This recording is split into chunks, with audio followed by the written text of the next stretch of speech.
कुछ सेकंड पहले आ रही थी कोरोमंडल से, ये जा रही थी बेंगलोर से हावड़ा की तरफ और उल्टे डायरेक्शन में हावड़ा से चली हुई, मतलब शालीमार से चली थी एक्चुअली, कलकत्ता का एक स्टेशन है शालीमार, वहाँ से चली थी।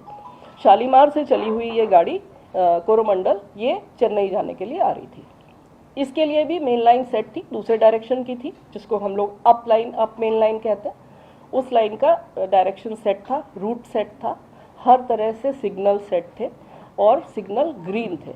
ग्रीन सिग्नल का मतलब है ड्राइवर को सिग्नल का इंडिकेशन अगर ग्रीन मिल रहा है, इसका मतलब है उसका आगे का पाथ एकदम क्लियर है और वो सीधा अपनी पूरी स्पीड, जो भी उसको परमिटेड मैक्सिमम स्पीड है, उस पर वो अपनी गाड़ी को चला के ले जा सकता है। तो वो लगभग यहाँ पे इस सेक्शन पे इस गाड़ी के लिए 130 किलोमीटर की परमिटेड स्पीड है, वो 128 किलोमीटर पर आवर पे था, जो कि हम लोगों ने लोको के रिकॉर्ड से भी कंफर्म किया है। वो 128 किलोमीटर पर आवर की स्पीड पे था कोरोमंडल वाला।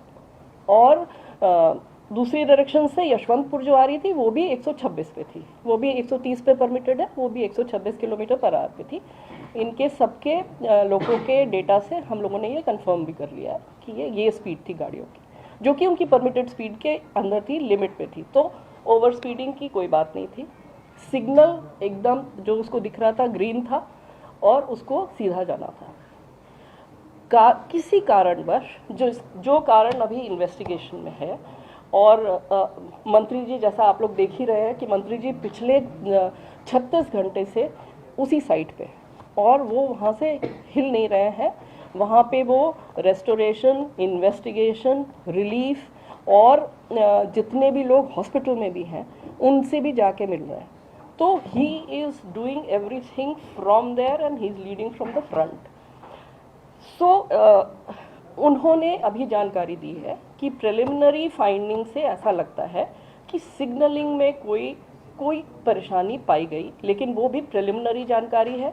हमारे जो कमिश्नर ऑफ रेलवे सेफ्टी हैं उनकी जांच चल रही है, इसलिए उनकी जांच कंप्लीट हुए बिना हम लोग कुछ भी नहीं शेयर कर सकते हैं अभी डिटेल में, क्योंकि जो भी हम कहेंगे अगर वो गलत हो गया तो फिर वो ठीक नहीं होगा। इसलिए हम भी अभी इंतज़ार कर रहे हैं कि वो अपनी फाइंडिंग्स हमें कंप्लीट डिटेल्ड फाइंडिंग्स हमें बताएं, जिससे कि हम लोग पता कर सकें कि क्या कारण था जिसकी वजह से ये दुर्घटना हुई। दुर्घटना सिर्फ कोरोमंडल एक्सप्रेस की हुई है। ये भी एक चीज़ है जो कि सबको समझने की आवश्यकता है कि यहाँ पे 3 इंजन भिड़ गए और बहुत सी मल्टीपल ट्रेन्स जो है वो आपस में टकरा गई, कैसे सब एक ही रास्ते में थीं। ये इस तरह की गलत इन्फॉर्मेशन या गलत समझ फ्लोट अराउंड कर रही है। तो उसको क्लैरिफाई करने के लिए मैं दोबारा ये बताना चाहूँ कि सिर्फ एक ट्रेन क्षतिग्रस्त हुई, एक ट्रेन का एक्सीडेंट हुआ जो कि कोरोमंडल थी।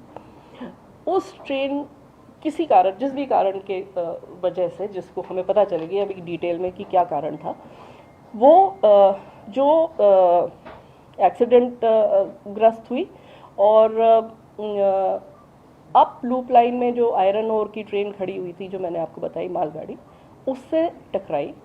उसके ऊपर उसका इंजन चला गया, उसके कुछ कोचेस चले गए और ये इतना तेज़ इम्पैक्ट था। वो बेसिकली इसलिए था क्योंकि ट्रेन अपनी फुल स्पीड पे थी, 128 kmph पे, मामूली चीज़ नहीं है।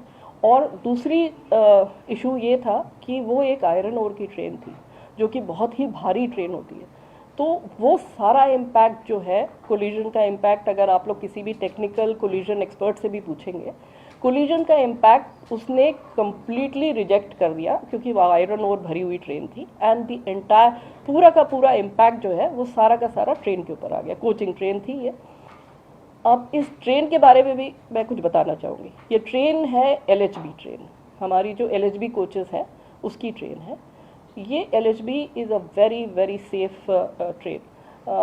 अगर आप और एक्सीडेंट्स इस तरह की ट्रेन के देखेंगे, आपको मिलेगा कि इवन एट फुल स्पीड ये ट्रेन कैप्साइज नहीं होते। इसके कोचेस जो हैं वो दे डोंट टर्न टर्टल, और इसलिए उसमें जो लोग होते हैं वो उनको कोई ज़्यादा इंजरीज नहीं होती है। अनफॉर्चुनेटली इस केस में ये ऐसा हादसा हुआ कि इस स्पीड पे अगर पूरा का पूरा इम्पैक्ट ट्रेन के ऊपर आएगा तो कोई भी दुनिया में ऐसी कोई टेक्नोलॉजी नहीं है कि वो इस तरह के जंबलिंग अप को प्रिवेंट कर सके। तो मालगाड़ी बिल्कुल नहीं डिरेल हुआ क्योंकि आयरन ओर था वो। तो आयरन ओर इतना स्टेबल और उसकी सेंटर ऑफ ग्रेविटी इतनी स्टेबल होती है कि वो नहीं हिली तक नहीं, उसमें थोड़ा बहुत इधर उधर हुआ पर वो हिली नहीं।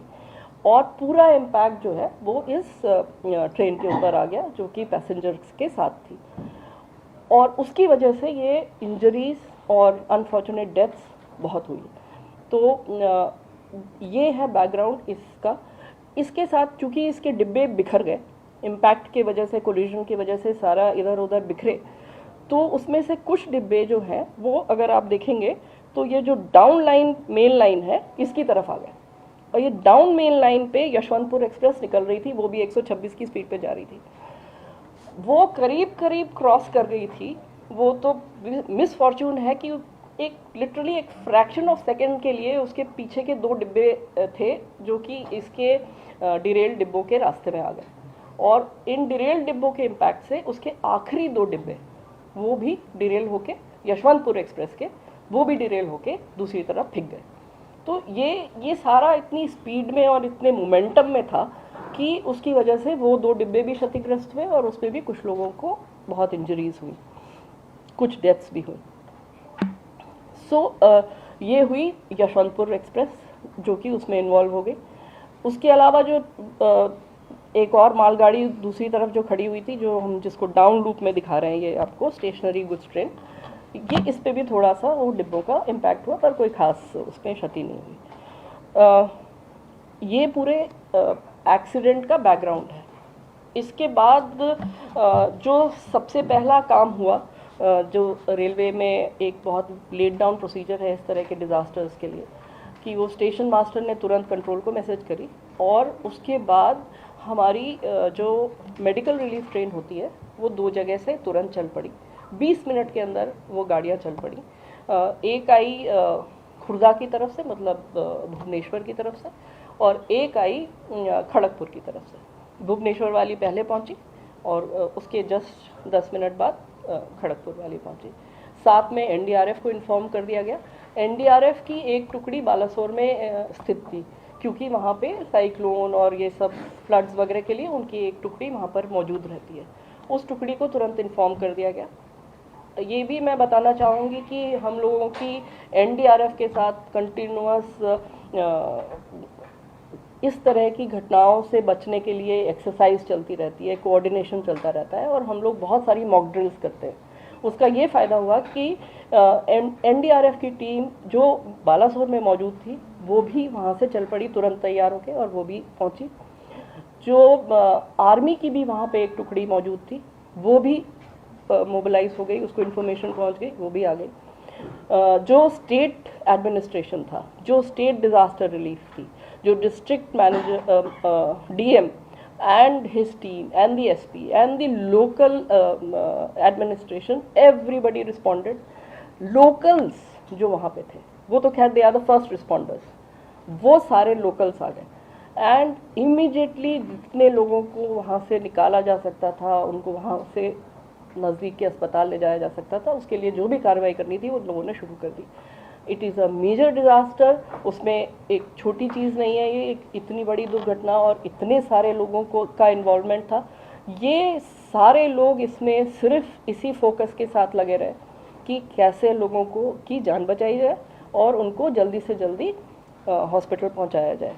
और जो हमारे डॉक्टर्स वहाँ पे पहुँच गए थे, लोकल डॉक्टर्स, डिस्ट्रिक्ट के डॉक्टर्स पहुँच गए थे, वो फर्स्ट एड वहाँ पे करके एंड इमीडिएटली जो भी इंजर्ड थे उनके लिए जो साधन मिला, जो फर्स्ट अवेलेबल साधन मिला, उससे लोगों को मूव करना शुरू कर दिया। एम्बुलेंसेस तो उसके बाद आई, पर लोगों को इस हिसाब से निकालना और मूव करना शुरू हो गया। ये पूरा बचाव और इसका कार्य पूरी रात चलता रहा।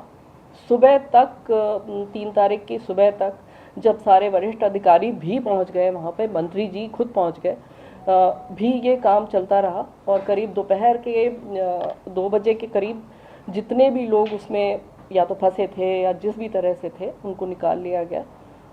ये काम जब कंप्लीट हो गया, हर तरह से इंश्योर कर लिया, डिस्ट्रिक्ट एडमिनिस्ट्रेशन ने भी, लोकल पुलिस ने भी ये कंफर्म किया कि यहाँ पे अब कोई व्यक्ति इसमें नहीं है, तब उसके बाद रेस्टोरेशन का काम शुरू हुआ। इसलिए रेस्टोरेशन में अभी समय लगेगा। रेस्टोरेशन में भी बहुत बड़ा काम है क्योंकि यहाँ पे ट्रैक वगैरह सब कुछ एकदम डैमेज हो गया। जो OHE के पोल जिस पे कि बिजली के तार चलते हैं वो सब कुछ डैमेज्ड है, तो वो रेस्टोरेशन का काम चलता रहा।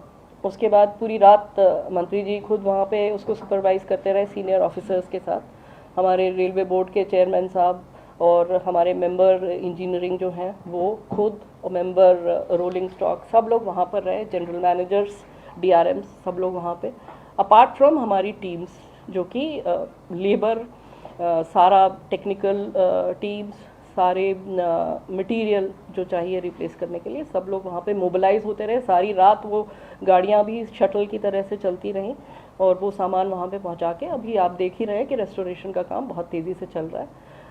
शायद शाम तक 8-5 बजे तक हमको एक लाइन मिलने की उम्मीद है। हो भी सकता है कि अगर काम ठीक चला तो दोनों लाइनें इस लायक हो जाएंगी कि कुछ गाड़ियाँ निकल सकें, धीमी गति से निकल सकें। सर नहीं, I am talking about the main line. पहले मेन लाइन देंगे क्योंकि गाड़ियाँ निकलने लगे, उसके बाद फिर आगे देखेंगे। एक मिनट, हम सारे सवाल, रुक जाइए। हाँ, मुझे दो चीज़ें और बतानी, बस 2 चीज़ें और बतानी। ये तो हुआ रेस्टोरेशन का काम। उसके बाद जो इंजर्ड है उनके बारे में मुझे कुछ कहना है। आप लोगों के माध्यम से भी मैं ये सबको कहलवाना चाहती हूँ, हमारी एक सिंपल हेल्पलाइन नंबर है 139। 139 हमने सब जगह अलग अलग स्पेशल हेल्पलाइन नंबर्स खोल दिए, हर जगह हेल्प डेस्क खोल दिए, हर स्टेशन पे जो भी कनेक्टेड स्टेशंस हैं वहाँ पे हेल्प डेस्क खुली हुई है, वहाँ पे ऑफिसर्स बैठे हुए हैं लोगों की, रिलेटिव्स की मदद करने के लिए।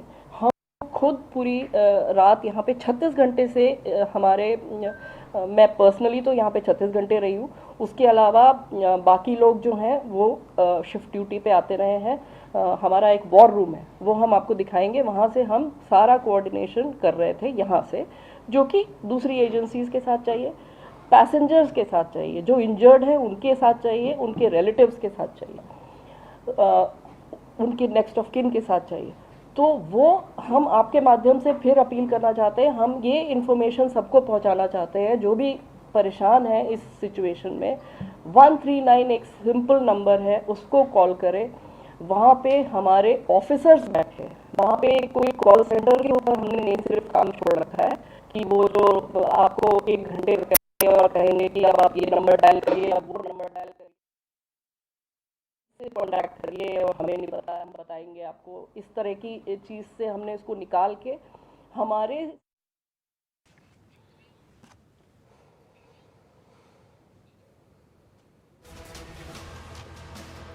तो रेलवे बोर्ड की तरफ से प्रेस कॉन्फ्रेंस कर जानकारी दी गई है कि रिस्टोरेशन का काम चल रहा है, यानी कि मरम्मत की जा रही है। और इधर 139 एक नंबर जारी किया गया है, हेल्पलाइन नंबर है, जहां पर कोई भी फोन कर जानकारी ले सकता है। और फिलहाल ये बताया गया है कि ओवर स्पीड की वजह से ऐसा कोई मामला सामने नहीं आया है। यह हादसा अचानक से हुआ है। 36 घंटे से रेल मंत्री मौके पर मौजूद हैं और लूप लाइन पर खड़ी मालगाड़ी से कोरोमंडल टकराई थी। भैनगा बाजार के पास यह हादसा हुआ था। हादसा किस तरह हुआ इसकी जानकारी दी गई। कोरोमंडल की रफ्तार 128 प्रति घंटा थी और इसलिए जब यह हादसा हुआ तो संभलने का कोई मौका नहीं मिल सका।